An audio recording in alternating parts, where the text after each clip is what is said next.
acho que é importante deixar claro esse pé, de que o conhecimento para a sociedade brasileira é uma condição de sobrevivência. Tá? Hoje, eu diria assim, de uma forma geral, as pessoas acham até que é um atributo muito importante dominar o conhecimento. Mas eu quero deixar uma coisa bem clara, e eu vou ser radical agora. A maior fonte de poder é o conhecimento. Quem não detém o conhecimento não tem poder. Tá? E é isso que nós estamos formando hoje, uma sociedade sem conhecimento, onde a sociedade fica vulnerável a qualquer domínio de poder. Tá? Ela não tem clareza contextual disso. Vocês, por acaso, acham que nesse país existe algum político interessado que a sociedade seja altamente alfabetizada, altamente crítica? Isso aí não sai dos objetivos de vocês. Tá? Que cada vez mais o que os políticos querem é fazer o controle dessa própria sociedade. Então, por isso, o ponto que é fundamental, ele se relaciona nisso aí, é o conhecimento, não aquele pensado a partir, preste bem atenção, do que eu acredito que deveria ser, mas aquilo que efetivamente é necessário para ser. Tá? Bom, outro aspecto que foi colocado ali, quer dizer, chegou o momento, e agora é o desafio. Não basta só a vontade, é necessário fazer alguma coisa. Tá? E eu acredito que de vontade o céu está cheio. Tá? E de fazer, o diabo faz todos os dias. Tá? Então, o que eu digo a vocês, que de intenção não dá mais para viver. Tá? Eu acredito que ou nós realmente queremos uma mudança e vamos aprender apanhando, ou se não, nada feito, ou realmente nós podemos dizer, nós concordamos com tudo isso, o nosso discurso é esse. Tá? Agora, fazer o discurso da inovação e você ser altamente reacionário é uma coisa muito complicada. Tá? E essa contradição ela começa dentro de cada um de nós. Então, por que o coletivo não é viável? Porque nós não sabemos respeitar a ideia dos outros. Tá? Enquanto eu não aprender a ouvir o outro e até discutir as suas ideias, provavelmente nós teremos assim, uma grande resistência para a real mudança. Outro aspecto, que eu também não falei hoje de manhã, e agora eu quero deixar claro, se relaciona a essa ideia de inclusão. Né? Hoje eu disse para vocês, olha, a inclusão não é só pedagógica, ela é contextual. E aí eu vou usar a palavra-chave para vocês marcarem isso. A inclusão só é viável via rede de ações de uma sociedade, junto com outras entidades, com parcerias, tá? Com multiplicadores, com pessoas engajadas em um processo social. Uma inclusão pensada intramuros escolares, negativo. Isso não vai dar em nada. Tá? Por quê? Por exemplo, trazendo de volta a nossa clientela. É uma clientela que precisa de atendimentos fonoaudiólogos, atendimento de saúde, etc. Não significa dizer que eu tenho que estar dentro da minha escola médica, eu tenho que ter meu fonoaudiólogo. Esse serviço pode ser buscado em outros espaços sociais. Tá? Então eu não preciso ter uma ideia do elefante que pode virar até branco, tá? Que não vai ter não vai ser operacional nem um pouco. O dinheiro que eu gasto com isso, eu posso investir em outras coisas. A sociedade tem uma estrutura para isso. Então o que precisamos é fazer um trabalho, eu diria assim, de despertar, levar as pessoas a criarem uma consciência sobre a importância desse processo. Senão, nós vamos ficar solitários diante disso. Tudo bem, já vou terminar. É vital, e eu quero voltar a falar isso. Quando o colega colocou, eu queria que você falasse um pouco sobre a inter, trans e multi, mas assim, a coisa mais fácil que tem para entender a inter, trans e multidisciplinaridade, exatamente por conta disso. Primeiro ponto fundamental, nós não temos uma ciência da educação. Não existe no Brasil, nem em Tóquio, nem nos Estados Unidos, nem no Chile, aonde vocês querem circular. Nós temos diferentes ciências que fazem leituras diferentes sobre a educação. Então, quer dizer, o ponto da filosofia da educação e atribui que existe uma filosofia da educação. Não existe porcaria nenhuma filosofia da educação. existe uma filosofia que analisa a realidade da educação, assim como a psicologia, a sociologia, a antropologia, etc. Assim como vários teóricos que vocês falam que trabalham a educação, que nunca escreveram uma linha sequer sobre educação, nem a palavra educação nas suas obras, né? Então, normalmente, o pessoal que vem da psicologia fala sobre a teoria do desenvolvimento humano, mas não fala de educação, tá? Nem entendimento da educação. Citando um pontual aqui, o caso, por exemplo, do Sigmund Freud, né? Ele nunca acreditou na educação, ele negava a existência da educação. Tá? Tudo bem que é uma fase conservadora da psicanálise em relação à educação. Hoje já se fala de educação, mas, por exemplo, falar de sedução, falar de sexualidade a partir de Freud para a educação, negativo, isso é asneira. Tá? Porque ele nunca acreditou nisso, ele sempre partiu do princípio que a educação é um ato altamente cultural. Enquanto ela fosse equivocadamente pensada como escolaridade, ela não avançaria nunca. Tá? Bom, com isso, a interdisciplinaridade ela tem 3 grandes sentidos no mundo. No Brasil, e aí eu tive a oportunidade de ser orientando, não sei se eu posso chamar da Babisa, da professora Ivani Fazenda do doutorado, que ela é colocada como uma das estrelas da interdisciplinaridade aqui no nosso país. Só que ela escreve umas coisas bastante complicadas, como eu tinha discutido hoje de manhã com vocês. Ela trabalha muito a subjetividade, a atitude, a consciência, o trabalho coletivo, que são comportamentos isolados que efetivamente, na ampliação, essa coisa fica bem definida. Tá? Por exemplo, a professora Ana Clerc, dos Estados Unidos, que mora no Canadá, ela defende a interdisciplinariedade com uma postura política. Tá? É uma ação política, que é óbvio, como ato pedagógico, é uma ação política, correto está o processo de pensar interdisciplinaridade como um ato pedagógico entre as disciplinas, quer dizer, é uma ação política no interior de todas as disciplinas, visando uma determinada totalidade. E aí tem outro grupo na Europa, o Filipe Perrenot e o professor Antônio Malva, principalmente, 2 neoliberais, que defendem a interdisciplinaridade enquanto um processo de autoformação. Tanto que, para trabalhar a interdisciplinaridade, por exemplo, o Filipe Perrenot, ele cita em uma das suas obras a importância da reconstrução da memória individual para poder fazer um raio da mudança. Então ele diz assim, que para ser interdisciplinar, primeiro você tem que se conhecer, para depois você poder conhecer o outro. Basicamente é isso. Tá? Bom, se tratando de educação especial, isso eu já escrevi, puxo um pouco para cá, o interdisciplinar tem esse caráter de unidade. Tá? Quer dizer, eu particularmente sou contra a disciplinariedade, mas em contrapartida o inter seria uma ação pedagógica, e aí eu vou dar uma dica para vocês. Se vocês conseguirem trabalhar o centro de interesse do Decroly, vocês estão sendo altamente interdisciplinares. Tá? Quer dizer, em cima da obra de Rousseau, o Emílio. Tá? Quer dizer, realmente, o primeiro filósofo que fala de educação é ele. E o Decroly faz aquilo que vocês todos conhecem, o famoso centro de interesse. Tá? Então, é uma coisa antiga, passada, tudo bem, mas nunca foi bem exercitada. Tá? Então, na minha cabeça, por exemplo, um aluno de pedagogia, ou uma pessoa que diga que vai ser professor, não utiliza essa obra, para mim é coisa bem complicada. Ele pode ser tudo menos educador. Tá? Outra questão que eu gostaria de sinalizar: o que então seria a multidisciplinariedade? A multidisciplinariedade exatamente seria a ação em torno do aluno portador de necessidades especiais, já no campo específico de cada objeto de formação. Por exemplo, o multidisciplinar, neste caso, seria o pediatra, seria o fonoaudiólogo, seria o pedagogo, seria o assistente social. Quer dizer, isso é multidisciplinaridade. Não se perde a especificidade, não se perde a responsabilidade. Agora, ser um interdisciplinar, que nem muitos de vocês aqui são concorrentes do Bombril, é complicado. Tá?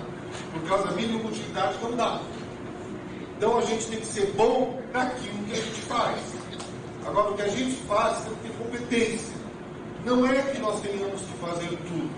Isso é uma descaracterização profissional do educador. Tá? Então, ninguém tem que fazer tudo. Ninguém tem que fazer aquilo que o outro deveria fazer. Então, vamos voltar de novo à multidisciplinaridade. Quer dizer, um diagnóstico, uma avaliação diagnóstica, um aluno portador de necessidade especial, jamais poderá ter um laudo assinado somente por um educador, somente por um fonoaudiólogo, somente por um pediatra, e até quem sabe por assistente social. Mesmo todos assinando, está assustado para saber se tem validade. Tá? Nenhum deles é formado para ter este domínio. Tá?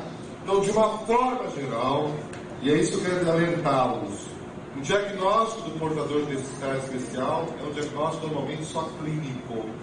Tá? E como clínico, a fonte é sintomas ou a parte bibliográfica. Então, quer dizer, a regra. Isso aí é meio delicado. Tá? Bom, finalizando, senão eu vou apanhar daqui a pouco, para não ter nenhum diagnóstico clínico, a transdisciplinaridade seria o terceiro e último estágio. Isso a gente tem usado muito para o aluno com altas habilidades, né? Onde é uma confluência de todo o processo de transgressão, eu quero dizer de conhecimento, aonde há uma aplicabilidade independente de quem é que foi responsável por este ou aquela interveniência no processo de conhecimento. Em outras palavras, é a manifestação individual, do ponto de vista estético e ético, daquilo que foi selecionado, daquilo que foi aprendido. Quer dizer, é o maior nível, digamos assim, de aplicação de um dado conhecimento. Tá? Com isso, eu sei que está muito rápido, mas vamos lá.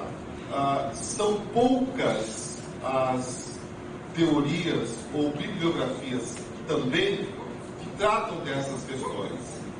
Mas eu diria a vocês que o importante é puxar a subjetividade que cada conceito desse traz, colocá-lo na prática no nosso cotidiano.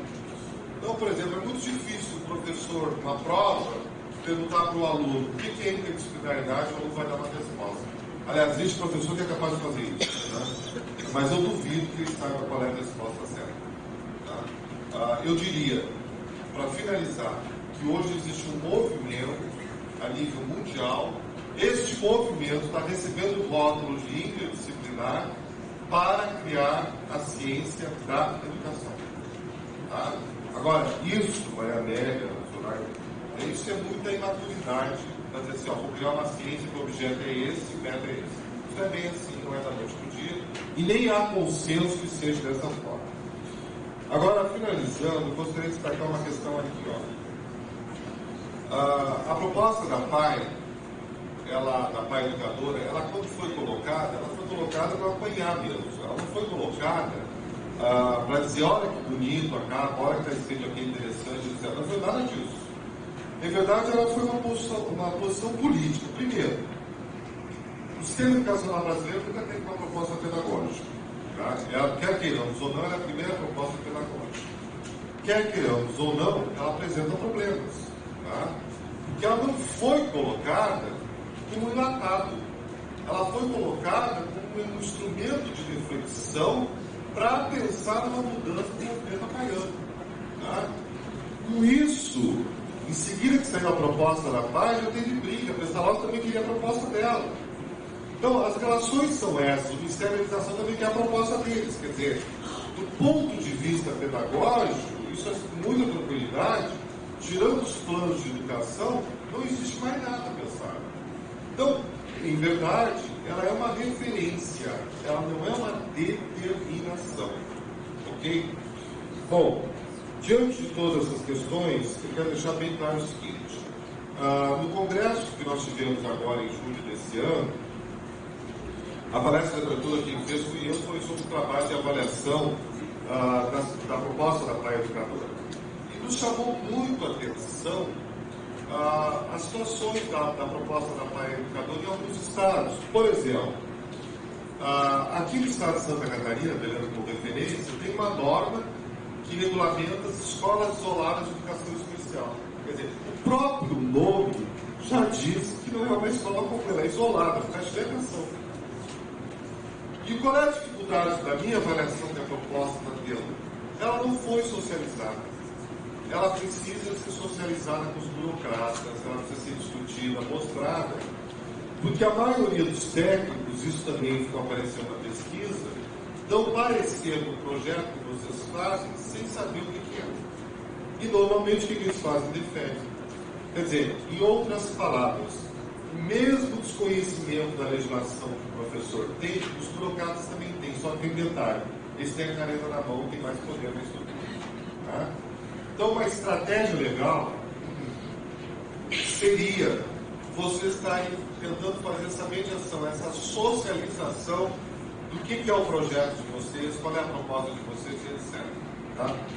E finalizando, botando o ponto final, realmente, eu queria deixar claro que nós temos, e é o desafio que eu faço para vocês, pensar a escola, pensar o currículo, pensar o projeto pedagógico a partir do aluno de vocês, e não a partir do que vocês acreditam que seja ideal. Eu quero deixar também bastante evidente o seguinte: nós não vamos ter respostas aqui, nem eu vou fazer esse papel. Meu papel aqui é soltar vocês o maior número de pontos de interrogações possíveis, tá? E de preferência sem respostas.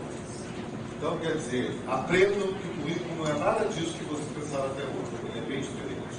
E boa sorte.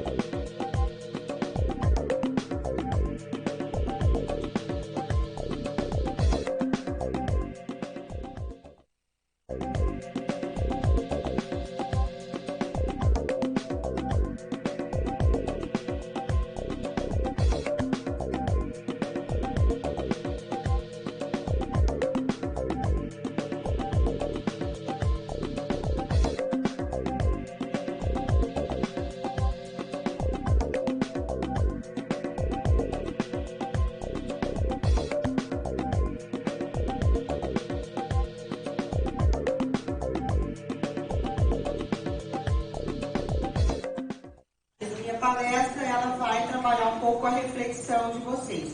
E aí depois a gente olha como é que nós estamos materializando isso na prática. Porque essa pesquisa é dentro da sala de aula. Na realidade, de uma instituição especializada. Tá? Bom, no primeiro momento, então, eu já havia dito para vocês que a escola deve explicitar sua concepção de ensino, aprendizagem e avaliação. Porque o espaço da escola é, sim, de pelo menos cumprir a função de transmissão, de reconstrução e permitir ao aluno que a apropriação dos conhecimentos. Se ela se demitir disso, ela perde a sua função. Então, eu tento resgatar um pouco aqui nós viemos. Se eu chegar aqui e ficar contando experiências, batendo papo com vocês, mandando vocês treinarem habilidades básicas, vocês vão falar, o que a Alexandra veio fazer aqui? A que nós viemos? O que ela contribuiu?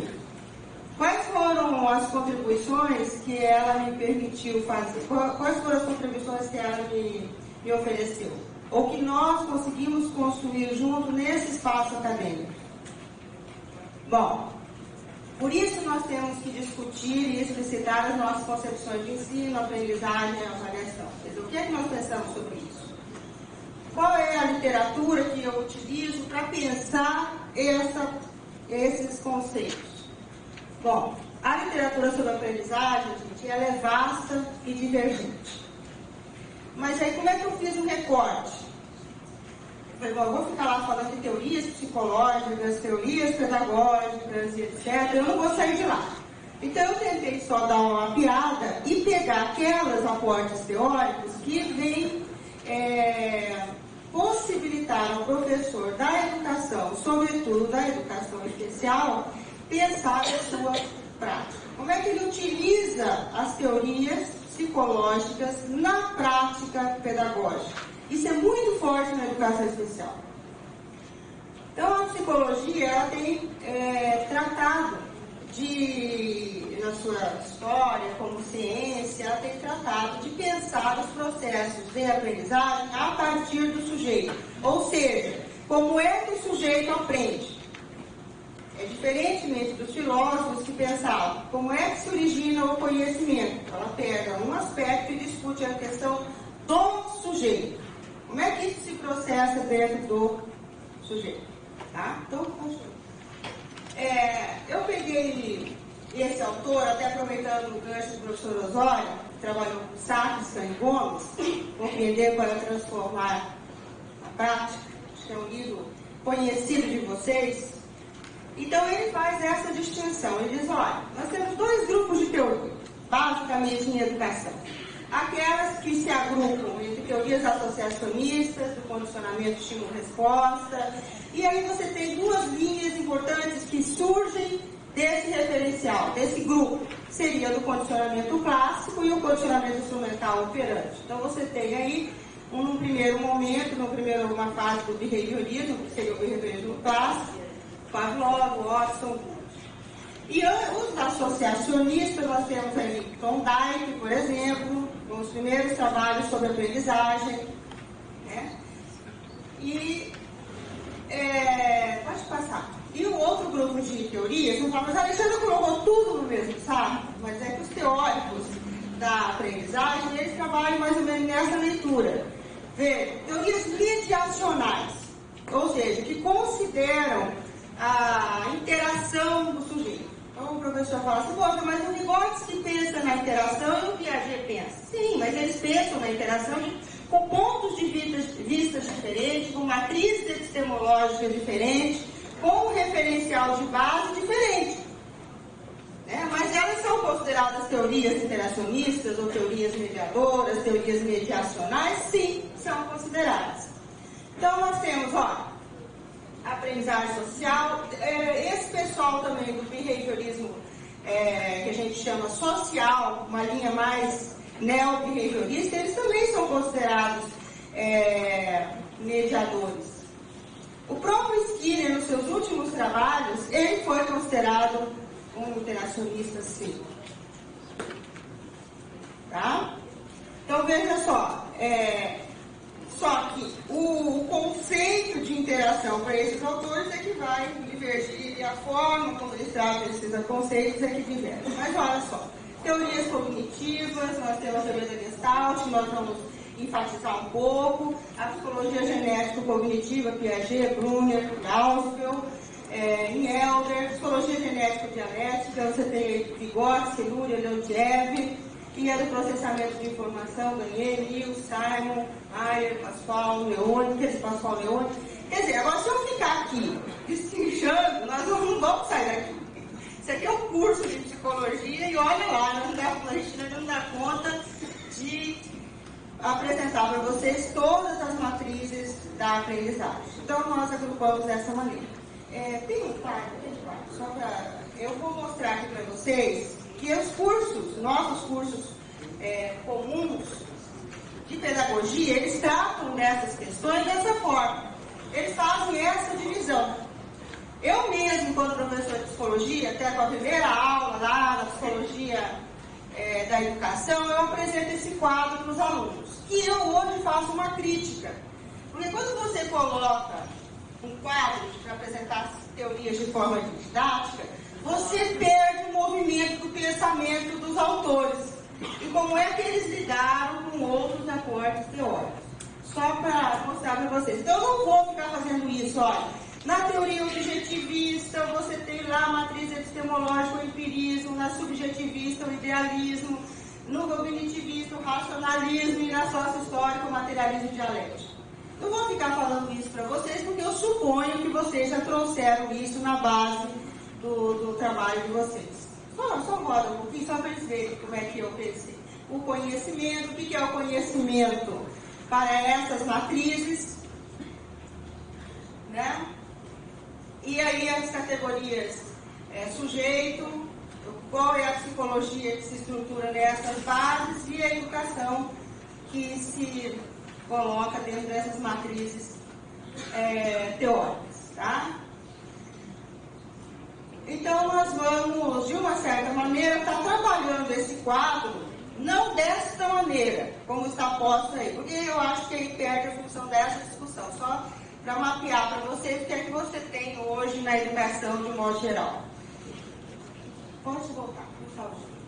Então, o nosso objetivo, diante dessa exposição aqui, o que é? É apresentar e discutir as abordagens teóricas da aprendizagem e suas implicações no processo de ensino de pessoas com necessidades educacionais especiais. Bom, aí surge aqui uma interrogação que eu quero dividir com vocês e que a gente não precisa responder agora, não, mas que vai percorrer um pouco a nossa discussão. Quando eu fui fazer esse estudo, pensar nessa palestra, eu fiquei pensando, retardo mental, necessidades educacionais especiais, como que eu vou falar como é que o sujeito aprende, mas qual o sujeito, qual é a característica desse sujeito, tal. Além a APAE, né, o nome da sigla da APAE, a APAE é a Associação de Pais e Amigos dos Excepcionais. Excepcional engloba uma série de sujeitos, não só aqueles com retardo mental. Acontece que alguns documentos oficiais, entre eles a própria documento da APAE Educadora, se centra na questão do retardo mental. Então eu queria deixar para vocês claro o seguinte, que eu vou tratar do retardo mental como prioridade, até por conta do documento da APAE Educadora, mas fazendo essa consideração, que nem todo sujeito, o excepcional, na sigla da própria instituição, não se reduz ao retardo mental.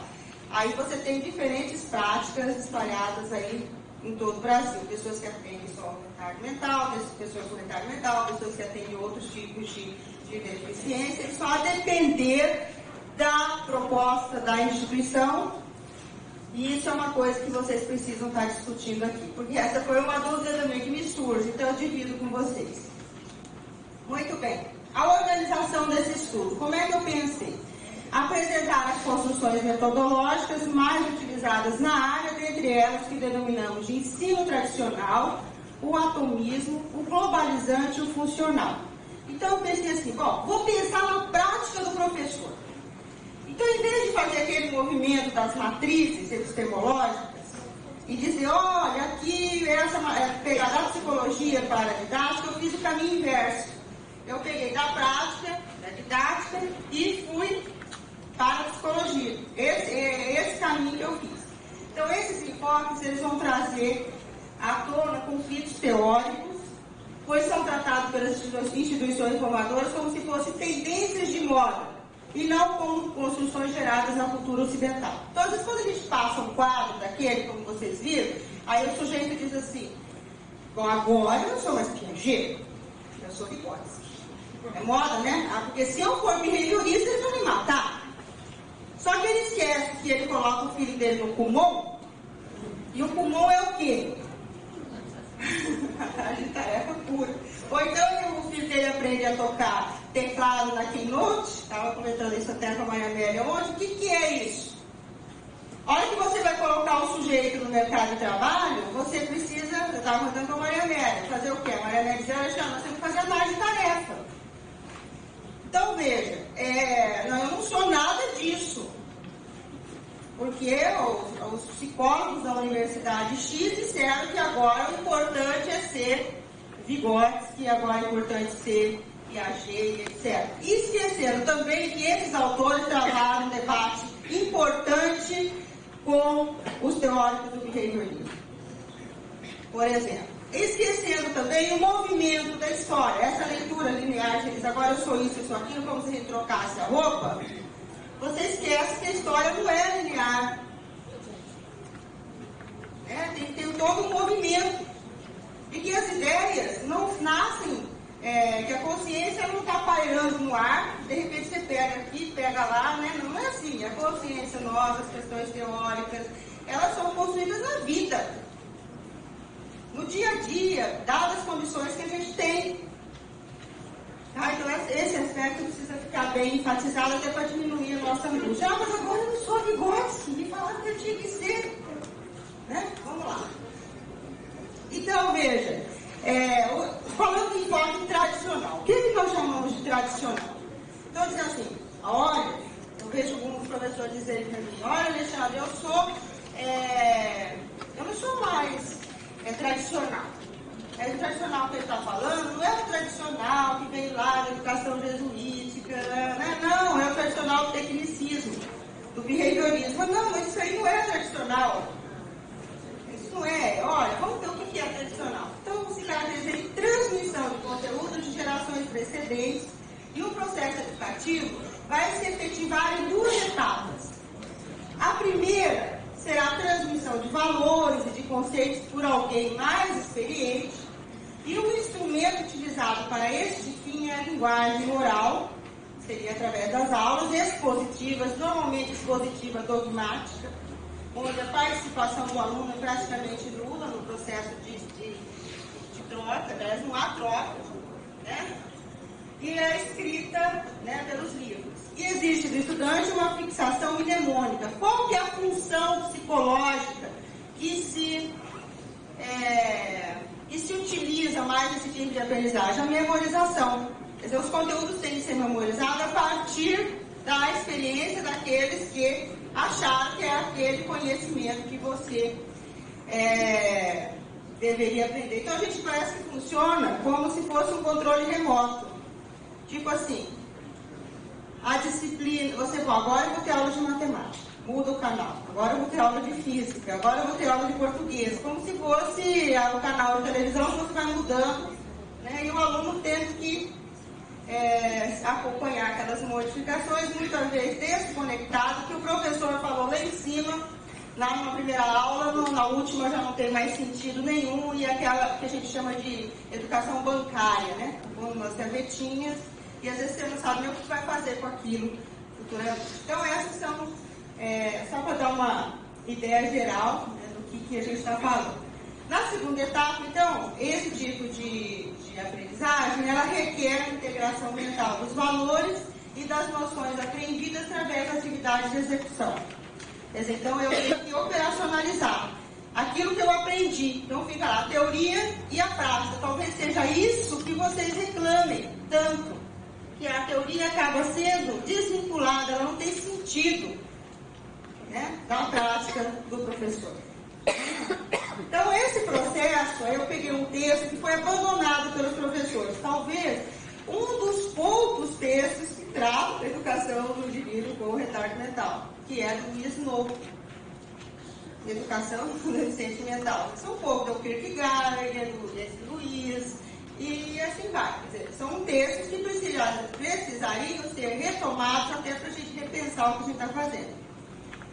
Esse processo ele visa exercer sobre a criança e a partir do exterior uma ação destinada a produzir uma marca, uma série de impressões, seja pela linguagem, seja por conjunção da linguagem e das impressões sensoriais, que nós chamamos, isso se dá através dos métodos intuitivos, seja em certos casos utilizando esses meios em um clima afetivo apropriado.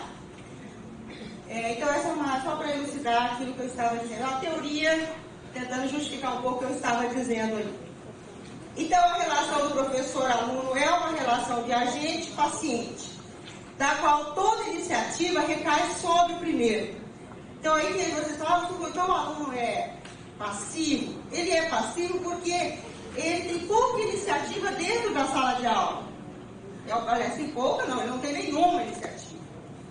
Então o ensino é ministrado de forma expositiva, isso eu já tinha dito aí, e se planeja atividades que privilegia a redescoberta, essa é orientada pelo professor, fala assim, mas eu levo o professor o aluno a descobrir determinadas coisas, tal, mas eu que oriento.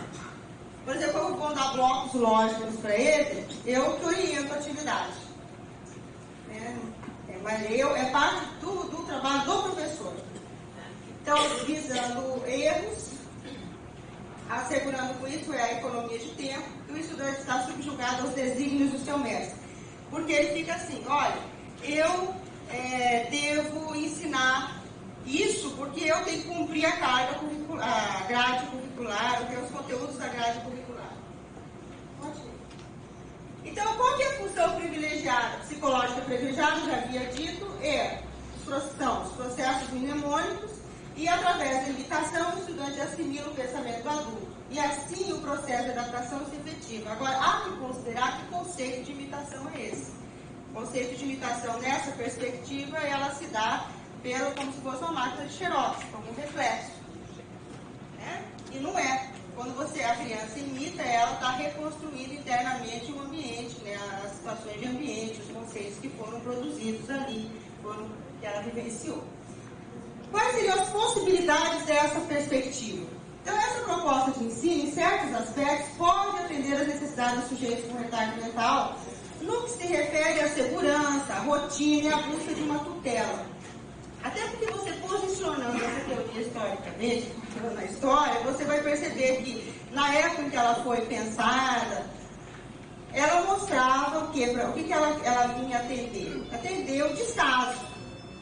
Esses alunos, normalmente, as pessoas eram abandonadas à própria sorte. Então, essa necessidade de tutela, de organização, de sequência, de assistência, é muito presente nessa leitura. Pode passar. Qual seria o limite? O limite seria restringir a autonomia do estudante, sim, acentuando ainda mais a sua dificuldade. E esse benefício nem sempre é suficiente para que o processo de aprendizagem se efetive. Então, não busca a autonomia do sujeito. Então, eu estou mostrando o que é a favor, o que vem a favor do estudante, qual que é o limite dela. Pode ir. A Escola de Genebra, aí eu coloco, não só Piaget, né, tem o Claparede e outros, ela nos mostrou que não basta associar a imagem ao objeto como suporte de comunicação para facilitar a assimilação. Então, eu ensinava assim, o boi, o vovô viu a uva? O boi baba, aí B de bola, fazer só essas simples associações desconectadas da prática, da situação de vida do sujeito, você ficava fora de sentido, fora de propósito. Né? Então, eu até lembro de o Paulo Freire que fala, que tem um livrinho dele, né? Que ele diz assim, eu não lembro qual deles, mas um deles é o seguinte: está acontecendo eclipse solar, mais ou menos isso. Aí ele manda fechar a janela para que os alunos continuem, não ele diz isso, ele faz a crítica, né? Para que a aula continue. Bom? Então, quer dizer, não temos nada a ver com o que está acontecendo lá fora. Vamos lá ficar dentro da sala de aula tentando associar, né? O beco, o boi e assim vai. Então, isso é enfadonho, não só nos nossos alunos que, ditos com inteligência normal, imagina com aqueles alunos que ainda têm mais dificuldades do que os ditos, que nós consideramos aí deficiência mental ou retardo mental. Então, o que eles pensavam? Por que eles faziam isso? Não é porque era ruim, não. É porque eles achavam que o pensamento, ele não só... o pensamento se dava por associação.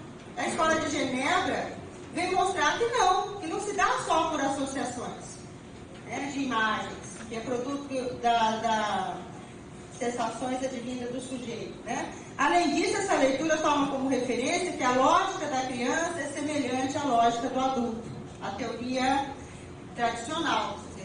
A criança é um adulto em miniatura. Então, a Escola de Genebra já vai fazendo essa crítica. Tá? Vamos lá? Pode passar. Então, no caso de muitos estudantes com retardo mental, os aspectos senso-perceptivos podem estar alterados em travão da elaboração intelectual. E se eles valorizam a impressão advinda da mensagem verbal ou escrita, como fica a educação dessa pessoa? Quer dizer, eu não abro outras possibilidades de educação a elas. Eu fico ali naquele treino, né, de habilidades básicas. Eu recaio naquela ideia, naquela prática do treinamento. Então, são questões que vão surgindo e que vocês podem me ajudar a responder depois no debate. As aquisições permanecem debilitadas, porque são avaliadas pela ótica da normalidade, onde o bom aluno é o espelho do bom professor. Então, olha, se o professor é medido por aquele professor que consegue deixar os seus alunos na sala de aula às 4 horas. Eu fui considerada uma boa professora na educação especial porque eu consegui segurar dentro da minha sala de aula 5 alunos que não paravam quietos o dia inteiro, eles não conseguiam ficar dentro da sala de aula. Eu consegui segurar, então eu fui considerada uma boa professora. Aí o resto é saber como, né? Mas eu conto, né? Bastidor. A educação, aí veja, como que a gente via, como é que era tratada as questões de educação moral? O Dr. Osório colocou rapidamente isso. Então, a educação moral é a educação da vontade e do caráter. E a condição do ato moral é a autonomia do julgamento e da conduta. Então, o débil, esse é um grifo meu, eu fiz essa grifo, não foi o autor, não atingirá jamais senão uma autonomia relativa. Era isso que eles pensavam sobre o retardo mental. E a educação se inscreve numa constante busca de equilíbrio entre a autoridade e, quando ela é necessária, e o enfrentar de riscos e responsabilidades assumidas até o fim, quando isso é possível. Então, veja, aquele descrédito na possibilidade de educação. Então, eu só posso fazer isso com eles. Se você fizer mais, não vai dar certo. Eu não nem tenho ferramentas para isso. Muito bem, o que eu estou chamando de enfoque atomista. Aí você fala, poxa, mas a Alexandra vai soltar a bomba atômica aqui? Mas não é nada disso. O atomismo na educação, ele apoia-se nos princípios do associacionismo também. Então, veja, fala assim, bom, aqui do associacionismo também. Então, veja, fala assim, bom, aquela educação do treinamento, tal, né, da decoreba, do que a gente chamava de método tradicional. Aí você vê na própria história que os estudos do associacionismo, eles vêm contribuir também com o processo, vai explicar o processo de aprendizagem. Nós não podemos jogar fora, não. Até porque nós tínhamos trabalhos importantes, e a primeira pessoa que a gente pode citar aí é o Jean Ricard. Que eu acho que historicamente ele foi o primeiro sujeito que se ocupou de educar um selvagem considerado naquela época. Né? Então, esse enfoque, às vezes é considerado, a gente chama assim de método pedagógico, até porque quem primeiro utilizou essa metodologia foi o Jean Ricard. E ele era médico de formação, então as pessoas que se ocupavam de distinguir a deficiência da doença, tal, eram médicos, não eram professores. Então vem aquela relação da própria formação. Isso não é mal, isso foi historicamente determinado, era a ferramenta que eles tinham naquele momento da história. Tá? Então, o que nós tínhamos aqui? Eles trabalhavam, o que o atomismo considerava, né, na educação? Ela apoia-se nos princípios do associacionismo e considera os processos mentais como um conjunto de elementos simples que se agrupam e se organizam e reorganizam por associações. E nessa perspectiva fazemos referência a Condillac. Isso, olha, por volta de 1715 a 1780, cujo fundamento é de que a vida mental funciona a partir da senso-percepção. O que muda daquela perspectiva para essa? Que era uma perspectiva inatista, de base inatista, ou seja, vou usar uma expressão que a Cláudia Davis usa nos livros dela, até para exemplificar. Pau que nasce torto, morre torto. Não adianta investir porque ele não vai aprender. Filha, que mais? É aquela ideia do... olha, isso aí não tem mais jeito, não. Olha, eu fiz tudo, acho que vai dizer que tudo que o professor fez não é nada, né? Então vai embora aí o problema, né? Então, essa perspectiva, ela já diz que o sujeito ele vai aprender a partir da experiência. Então, a matriz que vai embasar esse pensamento é o empirismo.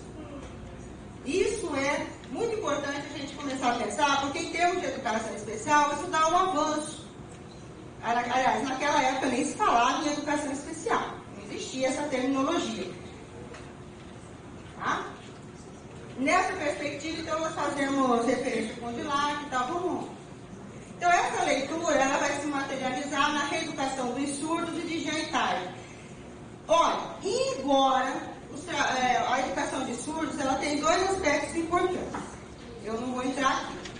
Tem sim a influência dessa perspectiva sensorialista, e com isso se materializa pela questão do oralismo e tal, mas também tinha já, naquele Instituto de Surdos Mudos, para onde o selvagem de Aveyron, chamado Vitor, aluno do Itard, foi levado, eles lá naquele instituto já usavam a linguagem de sinais. Então havia uma outra leitura também já sobre os surdos. Isso eu quero mostrar para vocês. As coisas não são assim, olha, agora terminou isso aqui, começa isso aqui, agora terminou isso aqui, começa isso aqui. Não é verdade, tem todo um movimento. Existem posições a favor e contra aqui mesmo. Quantas pessoas pensam diferente? Né? Então, o método que a gente utilizava aqui, aliás, que se utilizava lá, o método através do qual era um método multissensorial. Em que ele consistia? O método através do qual alguns procedimentos fundamentalmente de natureza analítica, ali usa, tá? Usa procedimentos fundamentalmente de natureza analítica e presta especial atenção aos ambientes de aprendizagem, a observação, a organização individual do ensino e etc. Quer dizer, que tipo de atividade eu vou fazer, como eu vou organizar esse sistema para que eu possa instrumentalizar a educação desse aluno.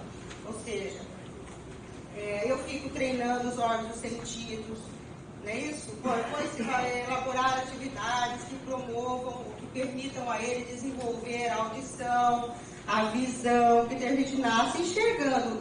Ele nasce vendo, mas não enxerga, né? Ele aprende a enxergar. Toda essa base dessa leitura começa aí. E a gente usa muito isso em educação especial. Quantos de nós estamos lá fazendo estimulação sensorial? Então isso é histórico. Então vamos lá. Quais seriam as possibilidades que os autores colocam dessa atividade? Você tem lá a sequência, a organização, conferindo ao estudante uma rotina, e no caso dos sujeitos com retardo mental, é necessário para que se instale comportamentos considerados adequados. Então, olha, em qualquer sala de aula desse país que você falar assim, o professor fala, aqui existe uma rotina. Isso já é um conceito estabelecido. Tem que ter rotina para a aprendizagem, tem que ter disciplina para se aprender. Não é isso? Da onde que nós tiramos isso? Não é do nada, não, né? E para essa abordagem, a questão da disciplina é importante. Né? Aí nós temos alguns educadores que beberam essa água, vamos dizer, ouvir de Crowley, entende que a mente das pessoas com retardo ou não é uma atividade que funciona em termos de globalidade. Então eu não posso, de repente, treinar aqui a audição como se ela não estivesse interferindo nos outros órgãos do sentido, como se fossem coisas distantes. Então, essa é uma crítica. Portanto, os conhecimentos não podem ser fragmentados e devem ser apresentados de forma globalizada ao estudante. Então, introduz a proposta dos centros de interesse e propõe, tira o S ali, o método global e ideográfico para a aprendizagem da leitura e da escrita. Então, a gente fala assim, poxa, mas hoje o atual behaviorismo, que teve lá, né, esse germezinho, né, mas que não é o behaviorismo que nós temos hoje, ele diz que as funções são assim, distantes. Não, eles já avançaram muito.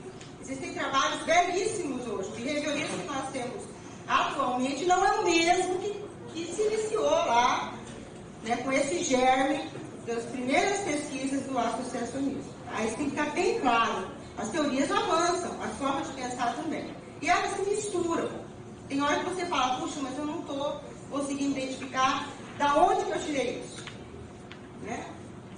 Então, alguns teóricos, dentre eles, Bergson, James, fizeram críticas ao associacionismo, pois afirmavam que não era possível entender a complexidade do fenômeno psicológico por simples associações de elementos. Então, por isso que eu estou falando. Hoje o que a gente tem não é o mesmo. Vamos lá. Aí eu pego uma citação do Bertolli, nesse período que ele incorpora essas ideias à sua proposta educativa, e ele entende que uma atividade global, que o indivíduo entra em contato com o mundo, inicialmente confuso, essa atividade se organiza aos poucos, são assim abandonadas como excessivamente convencionais. E os exercícios sobre o atomismo associacionista em proveito dos atos complexos indispensáveis para toda associação. Ele diz, olha, embora eu considere, deixa eu traduzir isso aqui, embora eu considere que há críticas em relação ao associacionismo, mas eu não abro mão que para as pessoas, e sobretudo para aqueles com retardo mental, a questão da sequenciação, da rotina, ainda é necessária. Aí ele acrescenta embaixo, em lugar de atuar sinteticamente do simples para o mais complexo, parte de uma totalidade tomada ao real para analisar em elementos simples suscetíveis de uma recomposição sintética. É igualmente do ensino que, estando centrados sobre o estudo do meio globalmente aprendidos, abre-se para a diversidade das disciplinas mentais sem fragmentar o conhecimento. Diz, olha, eu tenho que colocar meu aluno lá, eu tenho que fazer uma combinação. Tem que dar sequência, tem que dar rotina, mas eu não posso mostrar para eles que os conhecimentos são desintegrados, que existe toda uma organização, toda uma contextualização desse processo. A gente esqueceu dos clássicos, né? Como eles estão presentes, né? Qual é então a possibilidade aí? Então, os adeptos dessa leitura, eles entendem que essa perspectiva atende a atividade dos estudantes com retardo mental. Ele diz assim, olha, a capacidade de síntese dessas pessoas são frágeis. A fragmentação dos conteúdos em sequência de atos e elementos pode dificultar a compreensão do todo e, consequentemente, prejudicaria a adaptação dos sujeitos ao meio. Há que se organizar um processo de ensino de modo que ele se torne significativo para o aprendiz. Quem é que não ouviu isso hoje? Bom, pode passar. Aí o debate, eu acho muito interessante que existe um debate, ele apresenta a ideia, o que eu estou mostrando para vocês? Que há um movimento, olha, ele diz, não, tá, tem restrições teóricas em relação àquela forma de pensar, mas existem possibilidades. Qual seria o debate que se trava? Para o behaviorismo, a organização da matéria em sequência é necessária para que a aprendizagem dos estudantes com retardo mental se efetive. E o poder de análise dessas pessoas é tão prejudicado quanto o seu poder de síntese. Essa é uma outra questão, uma reafirmação. Então, o ensino programado pode ser eficaz se ele for planejado de modo a contemplar uma educação globalizadora e significativa com aprendizagem sintética. Veja a tentativa de se apropriar desses conhecimentos. Quer dizer, eu tenho que usar um pouco de... Você tem que fazer uma determinada associação aqui. Não estou dizendo que isso é bom ou ruim, estou dizendo que as coisas também aparecem dessa forma. Aí, no caso, o centro de interesse atende essas expectativas aí, geradas a partir da idade dos estudantes, e as dificuldades seriam sanadas se utilizarmos a proposta sintética. Agora, o que ocorre com os nossos alunos com retardo mental é que eles são colocados pelo nível mental, classificados pelo nível mental. Toda atividade pedagógica se dá pelo nível mental e não pela idade deles. Então, eu tenho uma história de um garoto que a professora me chamou porque ele estava denegrindo a ordem, vamos dizer assim, esculhambando com a sala, né? Aí, bravo, teve lá seu piti, como a gente chama, seu surto, não é nem surto, né? Estava bravo mesmo, porque para nós, normais, quando a gente transgride aí, ou falta com a educação, nós somos bravos. O deficiente, ele surta, né? Essa é uma ideia patologizante da coisa. Então, o que é importante dizer é o seguinte. Ele não pode se revelar, mas o que ele dizia para mim é o seguinte. Eu falei, o que foi com você que você está tão bravo?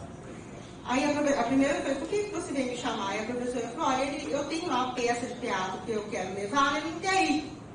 E tá bravo porque eu quero levá-la para todo mundo vai. É dia das crianças. Aí eu falei, mas então deixa eu ver o garoto. E eu tava, foi agora, foi quando nesse momento eu estava fazendo essa pesquisa aí que eu fiz para vocês, eu entreguei para vocês. Aí o garoto disse assim para mim, que foi, fulano, que você está bravo? Ele disse para mim, eu deste tamanho assisto Bela Adormecida. Eu deste tamanho assisto Bela Adormecida. Eu de barba assisti Bela Adormecida, não quero mais.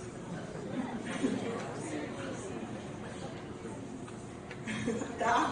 Então, eu entendi. Eu já estava com 17 anos ali, e o professor queria levar uma peça no teatro, lá no Teatro Brasileiro, Semana da Criança. Ele não é criança, ele dá certo. Ele já estava dando a dica.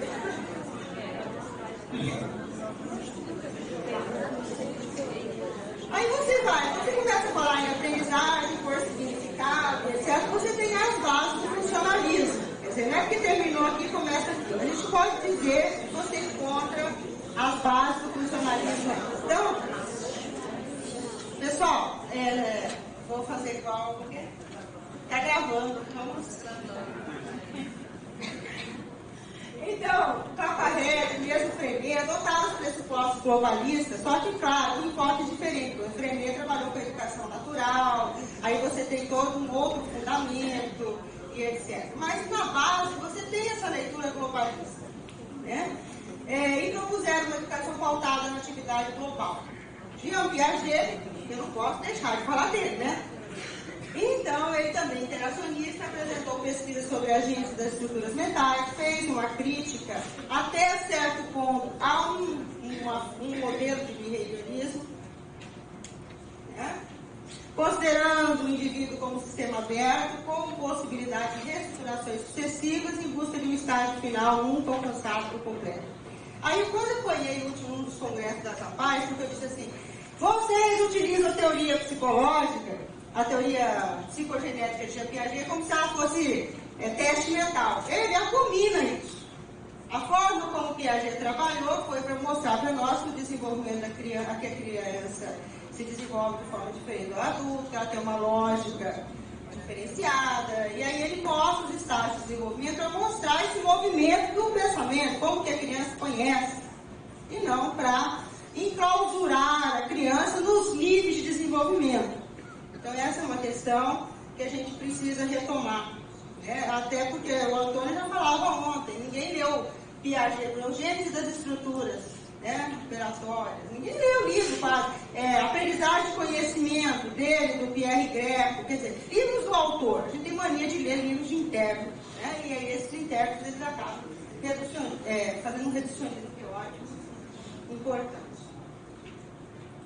Não podemos esquecer também que o Piaget trabalhava dentro de um movimento que nós chamávamos de métodos ativos de ensino. Ele era dentro dos métodos ativos. E nós temos a contribuição importante de John Dewey, e onde ele afirmou que a aprendizagem ela consiste no processo de reajustamento que se inicia com o aparecimento de um problema, dificultando a vida do sujeito e do grupo social. Então, o processo de aprendizagem é, primeiro, uma questão de descoberta da resposta adequada a uma situação problemática e depois a fixação da relação satisfatória com a situação resposta. Essa é uma citação dele mesmo. Vamos lá?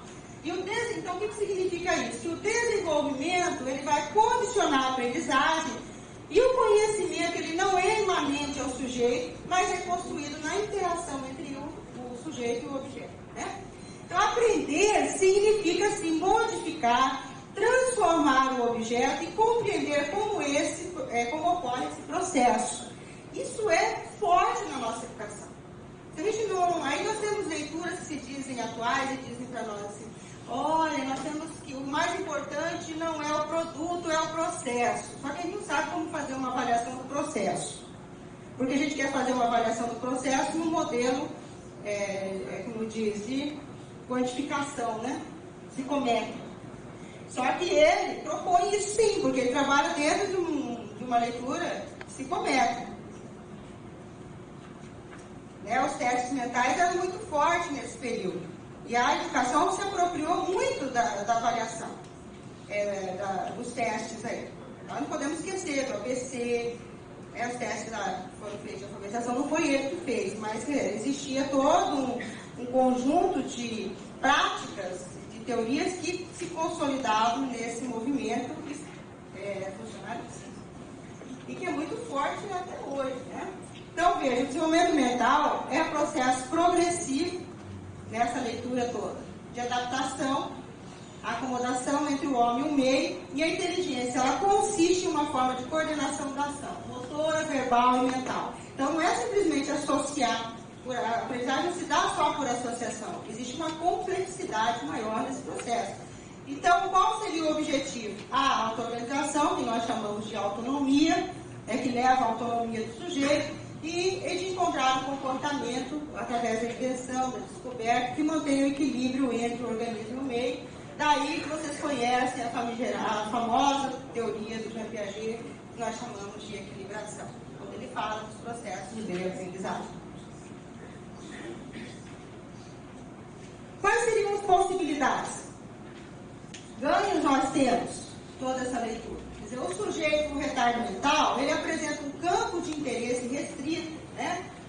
Superficial, isso é a leitura deles, é o Alexandre falando, são o que eles dizem. Então, se ele tem um campo de interesse restrito, superficial e lábil, e seu desenvolvimento mental nunca atingirá ou não atingirá um nível elevado, então isso tem uma série de restrições acadêmicas. Então, neste caso, o centro de interesse pode favorecer o acesso dos estudantes a situações variadas, a depender das intervenções educativas. Quer dizer, nós temos um bom tempo, desde o Decronia até aí, falando dos centros de interesses. Tá bom? Então, vamos lá. Só que não é para dormir, não. O Piaget acreditava que o jogo, então, ele poderia ser valioso para despertar interesse no sujeito. E a sua inserção no processo de ensino-aprendizagem seria produtiva para estimular a vida social e a atividade construtiva da criança. Então, além disso, o jogo para a criança pode prefigurar em atividades futuras. Então, veja, diante dessas possibilidades, então, bom, o jogo começou a ser colocado como uma atividade importante. E a educação especial assume essa prática.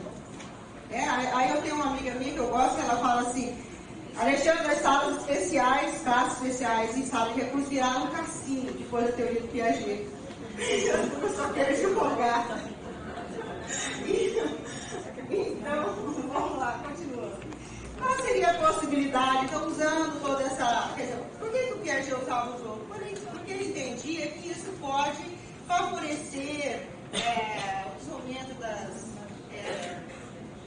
da cognição, porque o aluno ia obedecer determinadas regras, ele poderia inventar também, existia todo o lúdico envolvido, tudo isso, né? Mas no caso do retardo mental, nós vamos ver como é que essa questão fica, né?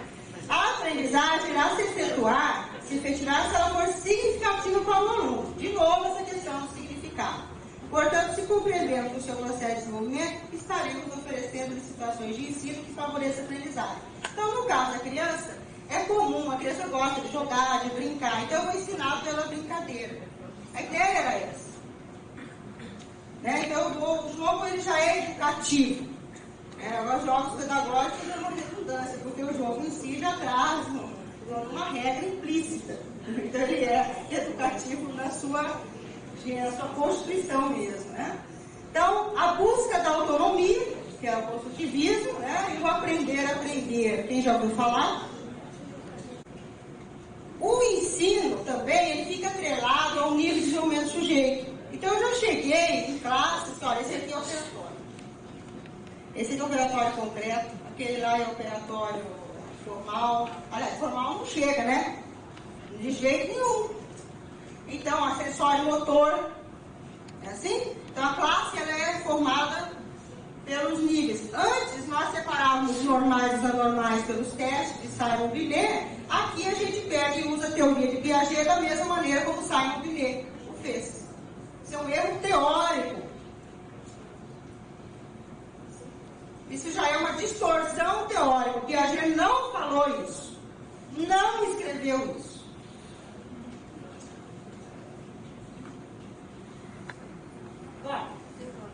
Mas por que essa prática se organiza dessa forma? Porque a nossa colega, Carmen Helder, que até pouco tempo, não sei se ela está viva ainda, mas até pouco tempo estava 50 anos quase. Ela dizia que o sujeito com debilidade mental, que é o termo que ela utilizava, apresentava-se enclausurado em determinados níveis de desenvolvimento. De uma certa forma, acabava referendando o que a gente chama de níveis adaptativos, né? Comportamento adaptativo, porque essa é uma teoria também adaptacionista. Vamos lá? Vamos conversar um pouquinho, então, como que as apropriações da teoria psicogenética, ela tem sido empregada aí na prática da educação especial. A gente brinca, é brincadeira, isso aqui é uma leitura minha, não é Piaget, não. Essa é uma leitura de pesquisa. Então eu vejo assim, que o construtivismo ele se tornou construtivismo especial na leitura do professor. Como é que ele faz isso? Então, reconhecer os níveis de desenvolvimento do sujeito, corre-se o risco de homogeneizar os estudos da deficiência. Então, bom, ele nunca vai chegar no formal, então ele vai ficar até o operatório concreto. Se ele fica no operatório concreto, ele é, vejo educável, treinável, o que ele é? Aí eu pego e faço associação com aquela classificação da Associação Americana de Retardo Mental. Então ele está mais ou menos aí, então eu vou criar uma sala para ele. Bom, aí eu fico nessa organização. Mas por quê? Porque ele acaba incorporando explicações biologizantes e naturalizantes do inatismo mesmo. Lá, olha, naturalizante eu digo assim, não adianta, isso é assim mesmo, ele nasceu assim, há um déficit aí, acabou. Então você, olha o problema teórico aí. Se eu estou trabalhando numa perspectiva interacionista, eu faço uma leitura mecanicista. Então a gente tem que tomar cuidado com essa brincadeira. Estou mostrando como é que as coisas estão se efetivando na prática. Bom, aí, o próprio Piaget falou que nós não podemos negar as questões sociais, institucional, o contexto. Nada disso, não falou nada disso. Miriam Ferreira, então, foi categórica. Aí nós, não. A gente, ao adotar essa prática, eu atrelo o nível de ensino, eu atrelo as atividades de ensino, o ensino em si, a ação pedagógica ao nível mental. Qual que é o resultado disso? Eu fico treinando habilidades básicas. E a atividade pedagógica em si, o conteúdo nulo, aquela ferramenta que o sujeito precisa utilizar, adquirir para ir para o mercado, para incluir ou ser incluído nas escolas ditas normais, nulo. Aí ele vai lá para a escola profissional, ele não se adapta, ele não acompanha. Então ele precisa de classe especial, então ele volta para a instituição, e aí você imagina todo esse processo na vida do sujeito, né? Mas como diz, ele não é sujeito, no imaginário ele não é sujeito. Aliás, nem uma criança é, né? Infante significa sem voz. E aí, eu não vou falar, porque eu vou decorar, depois se você sobrar tempo eu conto. Vamos lá, continua. Não vou perder o fio da minha aula.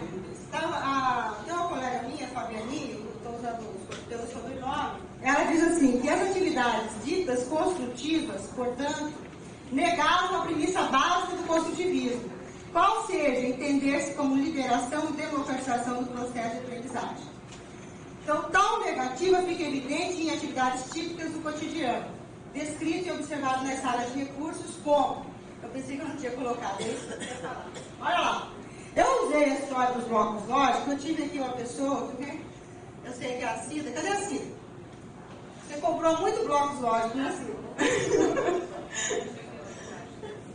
Os jogos com blocos lógicos é entregue para cada criança, solicitando que manuseie usando a criatividade e relacionando com as outras do grupo. Em seguida, pede-se que sejam observadas formas, cores, e então que as classifique-as, né, comparando até mesmo a quantidade descontínua e registre. Essa é uma atividade. Então, o aluno, como é que ele faz isso? Ele registra, ele não registra, ele faz sequência, ele não faz sequência, ele separa por cor, ele não separa pela forma. Aí você manda ele fazer. Se você quer ver a criatividade dele e você manda ele fazer. Entendeu? O paradoxo da própria atividade? Não sei se vocês estão assim, na própria organização do exercício. Então, que criatividade você está querendo ler? A sua criatividade de elaborar a pergunta, menos do aluno. Né? Então, leitura de histórias infantis a partir da proposição do professor, e os alunos leem uma história a fim de que organize outra oralmente e registre. Né? Então, vamos agora ler a história. Eu trouxe para vocês uma história. Aí eu conto a história. Eu que digo que é bom para você. Eu não ouço você dizendo para mim o que eu gostaria que você fizesse. Só que o construtivismo não fez isso. Não pensou assim. Miriam Ferreira, ela teve um trabalho brilhante. O Piaget também. Eles não pensaram dessa forma. Isso foi uma apropriação que as teorias, que a educação acabou fazendo do construtivismo. Que aí virou destrutivismo. Não estou fazendo apologia ao construtivismo, mas estou mostrando que você tem que fazer justiça com o pensamento do autor. Então, o construtivismo de Ferreira, ele foi reduzido a um conjunto de tarefas que acabou privilegiando o produto e não o processo. Não, mas nós temos que ver o processo. Mas na hora da prática, tudo bem, eu sei que tem que ver o processo, na hora da prática eu continuo vendo o produto. Mas ele não faz. Não se pergunta, o professor não se pergunta, mas como é que ele faz? Então, teve uma professora que dizia assim, Alexandre, eu sempre falo isso. E eu conto e não canso de falar, Alexandre, meu aluno não escreve. Aí eu pergunto para ela, como é que ele faz? Como é que ele escreve? Aí ela diz assim, olha, se eu falar pato, ele não escreve, mas se eu falar para ele P-A-T-O, ele escreve. Então tá, mas qual o problema de você não falar P-A-T-O? Ah, mas a Emília Ferreira falou que não pode falar. Eu falei, não, mas eu não lembro que a Emília Ferreira falou isso. Ela tem uma outra organização de pensamento em relação ao processo de construção da escrita, mas ela não determinou um método. Ela diz como é que a criança elabora o processo de construção da leitura e da escrita. Agora, ela diz que o método é você fazer uma leitura reducionista. Então, daí a gente tem que estudar, né? Retomar, estudar, ir aos clássicos, olhar para aquilo que a gente está fazendo,